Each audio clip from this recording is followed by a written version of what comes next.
গত সরকার কাজ করেছে। আমার কাছে কালকে একটা অভিযোগ এসছে, আমার পাড়ায় আমার সমাধান, সেখানে আমার কাছে ছবি আছে, বোর্ড লাগানো হয়েছে, ওখানে কাজ হয়নি।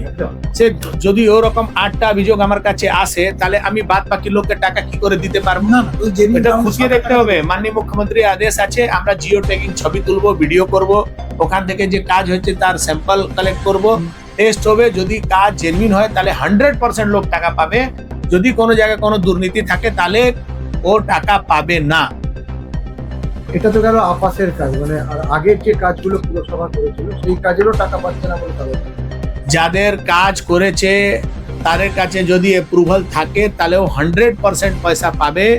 যে অ্যাপ্রুভাল ছাড়া কাজ করেছে, যাদের কাজের কোনো রেকর্ড পাওয়া যাচ্ছে না, একজন আমার কাছে এসছেন, উনি একটা রাস্তা বানিয়েছিলেন, তার পয়সা পাননি, সেই রাস্তা অন্য লোক একটা আর তারপরে বানিয়ে দিয়েছে। আপনি বলুন তো, সে কে প্রমাণিত করবে যে ওই রাস্তা উনি বানিয়েছিলেন? দ্বিতীয়বার রাস্তা তৈরি হয়ে গেছে, প্রথমবারে টাকা পাওয়া যায়নি। এই সব পয়সা কেউ দিতে পারবে? সম্ভব আছে? এত দুর্নীতি হয়েছিল এখানে, এত বেআইনি কাজ হয়েছে, সে তার দায় নতুন সরকার নিতে পারবে না। তারপরে তারা টেন্ডারই পায়নি। কিছু লোক টেন্ডার হয়েছে, ওয়ার্ক অর্ডার পায়নি, কাজ করে ফেলেছে। এখানে তো মুখে মুখে কাজ হতো।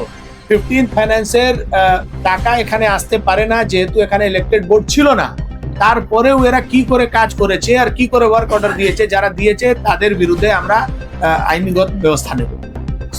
যে যারা বেআইনি ভাবে কাজ করিয়েছে তাদের বিরুদ্ধে যদি আমরা অভিযোগ পাই, আমরা তাদের বিরুদ্ধে কঠোর পদক্ষেপ নেব।